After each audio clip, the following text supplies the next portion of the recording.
Olá, tudo bem? Seja bem-vindo a mais um vídeo aí no canal e nesse vídeo de hoje nós vamos contar a história do Supertramp. É uma super banda de rock and roll, inclusive rock progressivo, que fez muito sucesso nos anos 70, 80, 90 e faz sucesso até os dias de hoje. Por isso eu peço a você para ir até o final do vídeo, você que gosta de história, e não se esquecer de dar o seu like aí no nosso vídeo, exatamente, e se inscrever no canal, beleza? Então estamos aí, vamos em frente.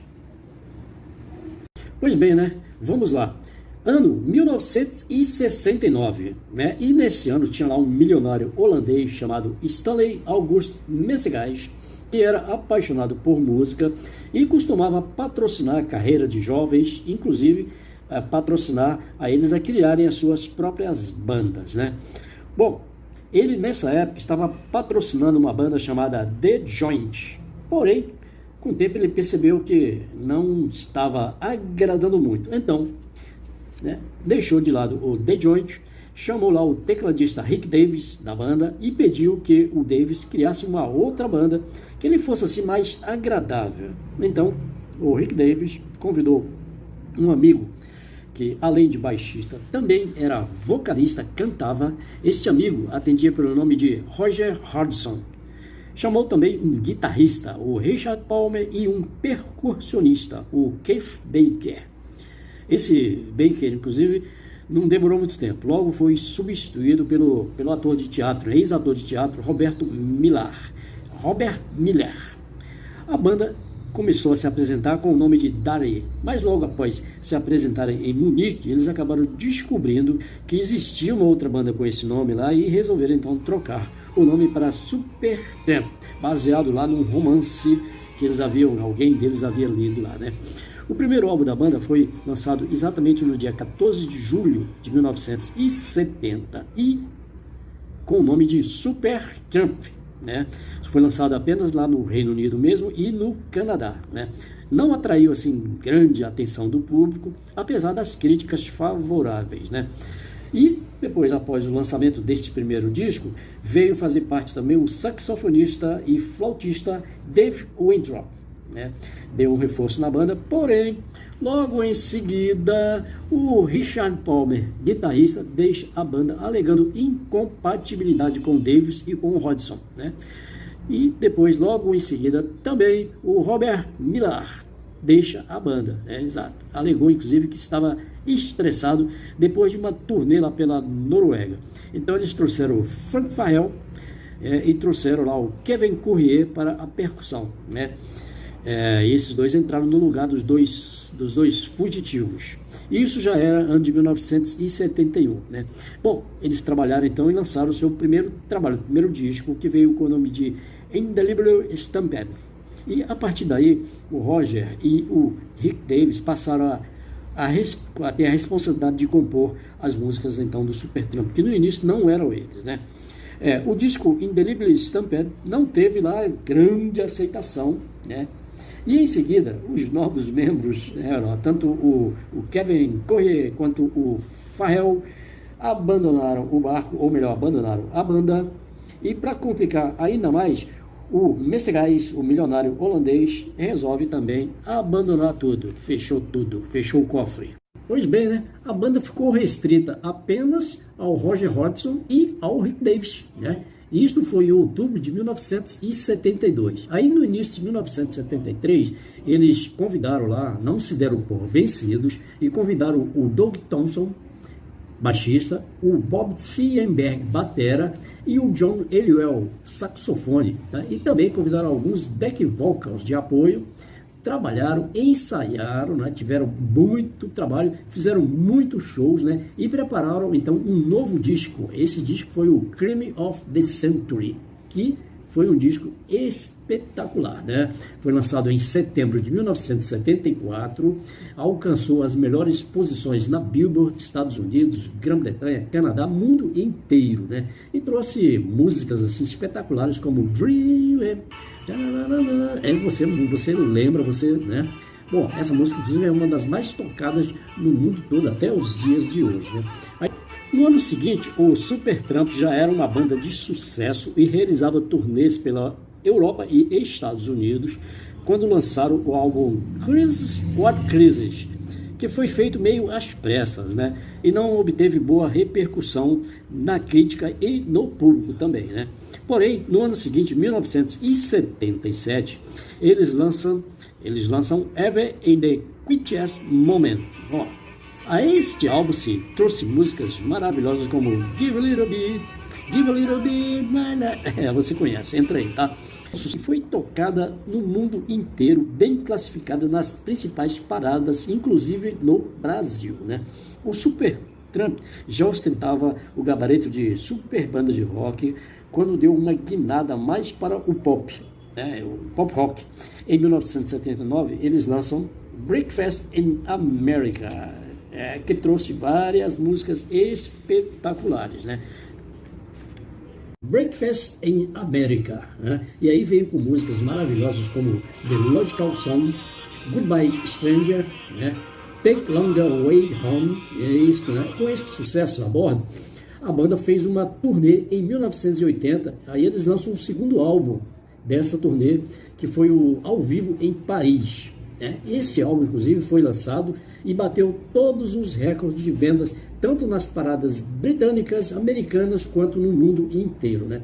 O Supertramp era um sucesso absoluto, com turnês superlotadas, e em maio de 1981, o Roger Hodgson resolve comprar uma casa lá em Los Angeles, lá nas montanhas, lá ao norte de Los Angeles. Comprou uma casa lá, construiu uma casa e passou então a viver com a família, mudou para lá, né? Passou a viver com a família e com isso acabou se afastando da banda, né? Foi tentar inclusive carreira solo, como ele mesmo disse, né? Ao mesmo tempo que continuava vinculado ao Supertramp. Inclusive criou um álbum solo, um álbum que inclusive nunca foi lançado, Sleep with the Enemy, ou seja, dormindo com o inimigo, como disse, né? Nunca foi lançado. Na realidade, ele quis mesmo foi fazer uma espécie de retiro espiritual, mas mesmo com esse afastamento e por questões assim até contratuais, eles acabam lançando em 1982 um novo álbum, né? O Famous Last Words. Esse álbum veio com ótimas indicações e foi bem classificado nas paradas americanas e também no Reino Unido. Porém, o disco deu muito trabalho para ficar pronto, devido exatamente a esse afastamento do Roger Hodgson do resto do grupo, né? Porque um lá, outro cai, aquele negócio todo, né? Aí, em seguida, eles fizeram um tour, né? Uma tour grande. Essa tour foi durante o ano de 1983, de muito sucesso, né? E no final da tour, o Roger já anunciou, até durante a tour, ele estava anunciando que ele ia abandonar o barco, né? Abandonar a banda. Estava se afastando da banda para se dedicar à família e também ao trabalho solo, né? Famous Lost Words trouxe mais 2 hits para a banda, né? It's Raining Again, It's Raining Again, It's Raining Again e My Kind of Lady, também música maravilhosa, né? Bom, o Roger Hodgson então sai, mas o Supertramp continua sem ele, visto que o Rick Davies continuou o seu trabalho. E em 1985 eles lançam um novo álbum, Brother Where. Pois bem, né? Esse álbum, Brother Where You Go, veio assim, sem aquela pegada pop que anterior, né? Deixou de lado aquela pegada pop, mas a banda já estava entronizada como uma das maiores e melhores bandas do mundo, né? Manteve o sucesso e em 1987 eles lançam Free as Bird, né? E a partir daí o Supertramp passou a não utilizar as músicas compostas pelo Roger Hodgson, exatamente, durante as suas apresentações, né? E começou a gerar protesto do público, né? Especialmente em uma turnê realizada pelo Brasil em 1987. Os fãs protestaram bastante, pois queriam ouvir músicas como Give a Little Bit, né? E Dream, entre outras, né? Que eram costumeiras nas apresentações deles anteriormente. E essas músicas eram do Roger Hodgson, né? Mas a pressão por parte dos fãs e da crítica em geral fez com que eles voltassem a tocar todas as músicas da banda, exatamente, né? Todos os sucessos que a banda já havia compostos até então, a partir de 1988, né? Independente de se estas músicas fossem lá de autoria do Roger ou do Rick Davis, né? Na realidade, as composições que apareciam como de ambos durante o período da banda toda, na realidade cada um fazia a sua música, não existia parceria para música entre os dois. Cada um compunha a sua música, tocava ali na banda. O outro, então eles acabaram dividindo isso aí, né? Então eles, nesse ponto aí eles não eram unificados, né? Bom, mas a partir desse ano de 1978, o Supertramp se fragmentou, acabou se fragmentando e, né, segundo o Davis, né, eles ficaram muito tempo na estrada e era hora de cada um, né, ir cuidar assim, um pouco mais da sua própria vida, né? 8 anos depois, em 1996, Davis convidou todos os músicos e reformulou, convidou novos músicos e reformulou a banda. Chamou Ariel Sienberg, né? Chamou para guitarra, chamou um outro guitarrista e vocalista chamado Mark Hart, né? E mais 4 músicos convidados, né? Bom, partiram então para a gravação de Some Things Never Change, exatamente, que foi lançado em 1997 e fez relativo sucesso, chegando ao top 30 na Billboard, e ainda este ano eles fazem uma turnê que viraria um disco, inclusive um disco ao vivo. It Was the Best of Time. Exatamente. Esse disco foi lançado em 1999. Em 2002 eles voltam em outra turnê mundial, a Slow Motion, né, com relativo sucesso mundial, inclusive. E em 2005 eles tentam um entendimento com o Roger Hodgson para sua volta. Porém, né,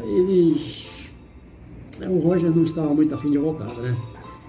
Bem, a carreira do Roger Hodgson estava indo de vento em popa, né? De muito sucesso, por isso ele não quis retornar à banda, né? Bom, a banda continuou fazendo shows e tocando todas as músicas de sucesso. Vale a pena lembrar que tanto o Roger quanto o Davis compunham as suas músicas separadamente. Eles apresentavam as músicas como sendo música do Supertramp, mas cada um fazia a sua própria música, né? Próprias composições. Por isso, quando eles se dividiram, houve essas complicações. Porém, nenhum deles buscou a justiça no sentido de proibir um ou outro, sei lá, que tocasse uma ou a outra música, exatamente, né? Em 2008 foi anunciado que algumas músicas do Supertramp seriam destaque na adaptação para o cinema do best-seller de Irvine Welsh, né? Ecstasy, Three Tales of Chemical Romance, exatamente, né? Em 2009, o Roger Hodgson, numa entrevista, disse que pensou em voltar ao Supertramp, porém verificou que o ex-companheiro Rick Davis já estava se aposentando e os fãs não aprovaria este reencontro, né?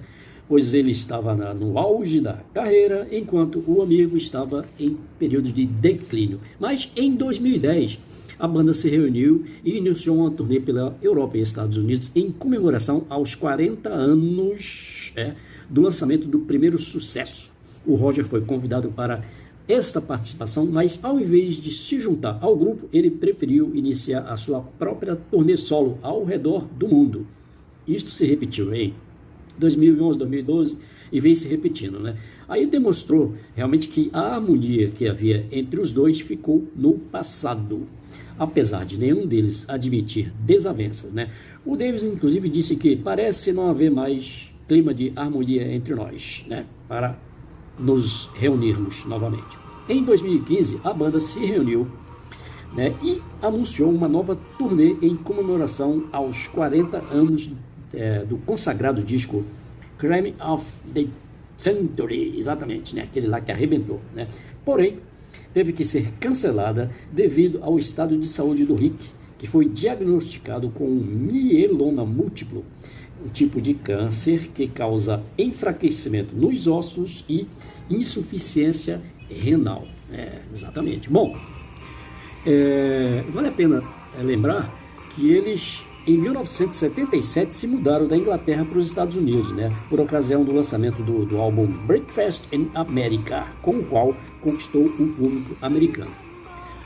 Supertramp são dois, praticamente, né, dividir isso. É o Rick Davis, que é um dos principais personagens do Supertramp, o seu fundador original, e ele nasceu no dia 22 de julho de 1944. Hoje tem 77 anos e continua cuidando da saúde, né?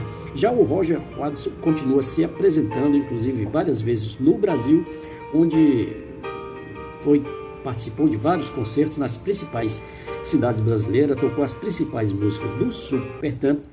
Ele nasceu no dia 21 de março de 1950, hoje tem 71 anos.